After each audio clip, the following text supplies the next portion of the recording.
సూర్యాపేట జిల్లా తిరుమలగిరి మున్సిపల్ కేంద్రంలోని ఎమ్మెల్యే మందుల సామ్యేలు సమావేశం నిర్వహించారు. ఈ సందర్భంలో ఎంపీలుగా భారీ విజయం సాధించినటువంటి రఘువీర్ రెడ్డి, చామల కిరణ్ కుమార్ రెడ్డిలకు శుభాకాంక్షలు తెలిపారు. రాష్ట్రంలో బీఆర్ఎస్ పార్టీ కనుమరుగైపోతుందని విమర్శించారు. బీఆర్ఎస్ కార్యకర్తను మోసం చేసిన కేసీఆర్ అని ఫైర్ అయ్యారు. ఎమ్మెల్సీ ఎన్నికల్లో కూడా తీన్మార్ మల్లన్న బ్రహ్మాండమైన మెజార్టీతో గెలవబోతున్నారన్నారు. త్వరలోనే స్థానిక సంస్థలు, మున్సిపల్ ఎన్నికలు, సింగిల్ విండో సొసైటీ ఎన్నికలు జరగబోతున్నాయి. ఆ ఎన్నికల్లో కాంగ్రెస్ గెలిచేందుకు ప్రతి కార్యకర్త కూడా సిద్ధంగా ఉండాలని పిలుపునిచ్చారు. మా కిరణ్ కుమార్ రెడ్డి గారికి ఇద్దరు కూడా ఈ నిండుగానే శుభాకాంక్షలు తెలియజేస్తా ఉన్నాను నేను. ఎందుకంటే వారు భారతదేశంలో కనివీని చరిత్రలో నిలిచిపోయేంత మెజార్టీ సంపాదించారు. తర్వాత ఇక్కడ కిరణ్ కుమార్ రెడ్డి గారు గెలిచాడా పోతాడా ఎనిమిది వస్తాడు ఏమి లేదు, తన్ను దంతుడు దంచితే పొల్లు నచ్చరాజు కనుక దాదాపు 2,22,000 ఓట్ల మెజార్టీ వచ్చింది. కనుక కాదన్న ఏదైతే ఇంకోటి బీఆర్ఎస్ పార్టీ కార్యకర్తలను కేసీఆర్ అంగట్ల ఆవుదూడలను బరిదూడలు అమ్మినట్టు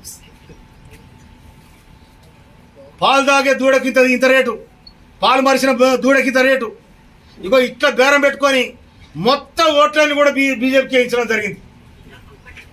మీరు చూర్రి, మీరు గ్రామాల్లో చూడండి, మీరు కావలసుకొని బీఆర్ఎస్ పార్టీ అనేది ఇదే ఈ రాష్ట్రంలో ఉండదుగా. బీఆర్ఎస్ పార్టీ అనేది కనుమరుగైపోయింది.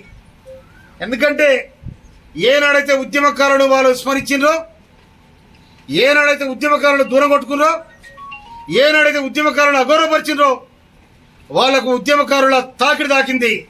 అందుకని ఈ తాకిడికి బీఆర్ఎస్ పార్టీ అనేది అది బొందరగడ్డ పార్టీ అయిపోయింది. అది నామరూపాలు కూడా పరిచింది. తిరుమలగిరి ఈ ప్రాంతం, తొండ ఈ ప్రాంతం అంతా కొంత భాగము నీళ్లు లేకుండా ఉన్నది. ఎందుకంటే దీపం కింద చీకటి ఉన్నట్టు ఉన్నది ఇది. కనుక దీన్ని కూడా పూర్తి చేయడానికి పూర్తి స్థాయిలో నేను కష్టపడుతున్న కూడా సందర్భం మనం చేస్తున్నాను నేను. తర్వాత హాస్పిటల్ వ్యవస్థ, తర్వాత ఆఫీసర్లు కూడా ఎక్కడైతే ఉండరో ఆఫీసర్ల వ్యవస్థ ఇవాళ కోడ్ అయిపోయింది. కోడ్ అయిన తర్వాత ఏ ఆఫీసర్ ఏం చేస్తూ ఉన్నారు, ఏ వ్యవస్థ ఏమి నడుస్తూ ఉంది, అన్నిటి కూడా రివ్యూ చేసి ప్రజలకు సేవ చేయడానికి, అందుబాటులో తీసుకురావడానికి ప్రక్షాళన చేస్తానని కూడా సందర్భం మనం చేస్తున్నాను నేను. మీకోసం మిత్రులారా, నేను ఎన్నికైంది బేరగాలతో ఎన్నిక కాలే, నేను ప్రజలతో ఎన్నికైనా. ప్రజలు నిండుగా దీవించిండ్రు. కనుక ఆ దీవెన ప్రకారం ఖచ్చితంగా తుంగతుర్తికి నేను భవిష్యత్తును కాపాడే బాధ్యత నేను తీసుకుంటానని మనం చేస్తున్నాను. తుంగతుర్తి భవిష్యత్తు బాధ్యత నాదని కూడా నేను గంట పదంగా చెప్తా ఉన్నాను నేను. ఎవరో వచ్చి ఎవరో చేస్తే కాదు, నిండుగా ఎమ్మెల్యేగా నాకు ఓట్లేసి గెలిపించారు. బాగు చేయాల్సిన బాధ్యత నాది, గౌరవించాల్సిన బాధ్యత నాది, ముందు వరుసలు నడిపించాల్సిన బాధ్యత కూడా నాదే. అందుకోసం మిత్రులారా, దీనికి తుంగతుర్తికి భరోసా ఇచ్చే బాటసారిగా మందుల సామ్యాలు నిలబడతానని మాట ఇస్తూ తప్పకుండా ఈ నియోజకవర్గాన్ని ముందు వరుసలో నిలబెడతానని చెప్పి మంచి మెజార్టీ ఇచ్చిన మీ అందరూ కూడా పేరు పేరున గ్రామ శాఖలో ఉన్న వాళ్ళు ఇవాళ ఈ ప్రింట్ మీడియా దగ్గర ఉండవచ్చు, లేకపోవచ్చు, పల్లెల్లో తాటిపాముల, తిరుమలగిరి ఈ ప్రాంతం, తొండ ఈ ప్రాంతం అంతా కొంత భాగము నీళ్లు లేకుండా ఉన్నది. ఎందుకంటే దీపం కింద చీకటి ఉన్నట్టు ఉన్నది ఇది.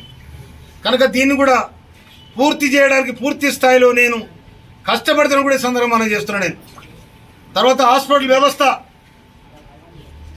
తర్వాత ఆఫీసర్లు కూడా ఎక్కడైతే ఉండరో ఆఫీసర్ల వ్యవస్థ ఇవాళ కోడ్ అయిపోయింది.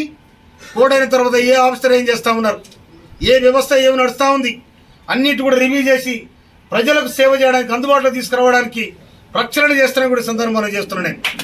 మీకోసం మిత్రులారా, ఇవాళ నా కోసం, కిరణ్ కుమార్ రెడ్డి కోసం కష్టపడ్డ నా కాంగ్రెస్ పార్టీ అన్నదమ్ములకు, అక్క చెల్లెలకు, ఎన్ఎస్సీ నాయకులకు, యూత్ కాంగ్రెస్ నాయకులకు, సేవాదళ నాయకులకు, ఎలా మన సోషల్ మీడియా